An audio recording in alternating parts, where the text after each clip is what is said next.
Okay, I put the SQL Server 2005 disk in the machine. You'll notice at the top, this auto ran shows us all kind of information. Now, Microsoft's done a really good job of giving you tons of information and showing you exactly what you need to get this loaded. First of all, you'll notice up here the SQL Server 2005 comes in a number of disks, or you'll get multiple disks.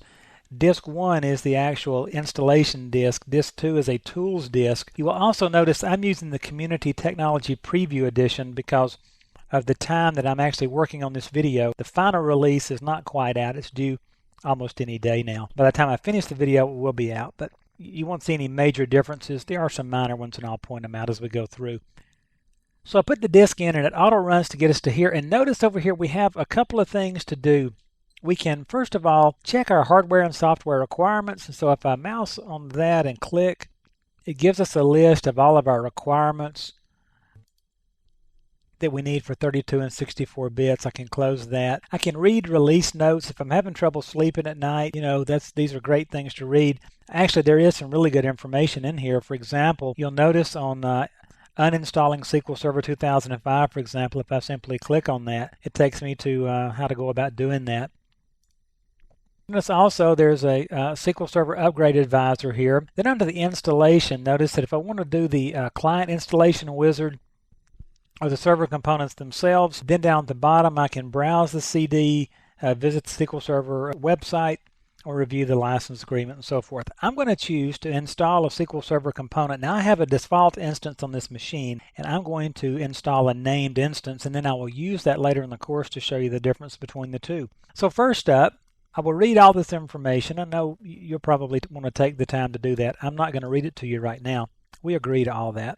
And notice it's going to come up in configuring components. And you remember the components was at first set.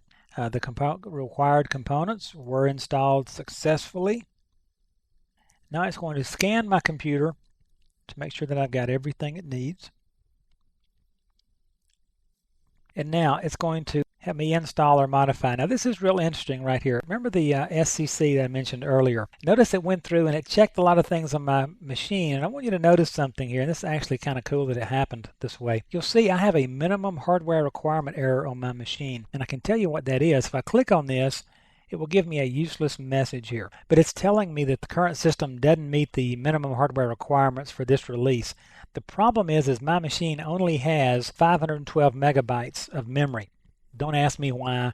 Everything else in my office, my laptops, and I'll have a gig. Just haven't done it here yet. But that's really what it's trying to get at here. But notice it's told me all the various things that were checked, MSXML, pending reboot requirement, and so forth. But notice down here on the report, I can view the report on this and see exactly what happened with everything. And so here's my actual report.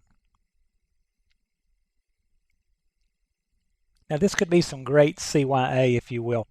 I can print this out later and see what's going on. Notice I can also filter it to show only the warnings or only successful actions.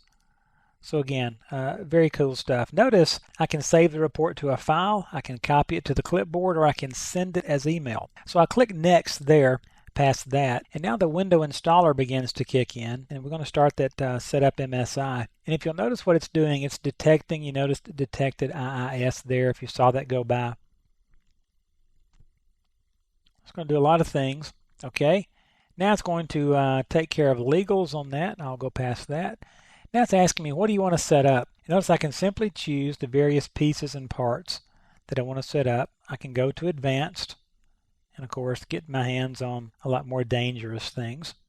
And you'll see down here Books Online, and we'll talk about Books Online a little bit later. And if you notice, this is very similar to the Word setups, that we can determine exactly what's going to be put on the machine or not. So I'll be careful to choose the correct ones here. I'll talk about Books Online a little bit later. Now, here's where we're going to tell it, do we want to do a default instance or a named instance? I already have a default instance in my box, so I'm going to do a named instance, and I'm going to call this one Mark. Now notice down here I can check installed instances, and it tells me I've already got one installed instance here, and this is my default instance. So I'm going to take a named instance here, and I'll hit Next. And we will let this install take place. Now I'm going to pause the machine and come back to you in another video. and we'll continue from this point right here with the service account.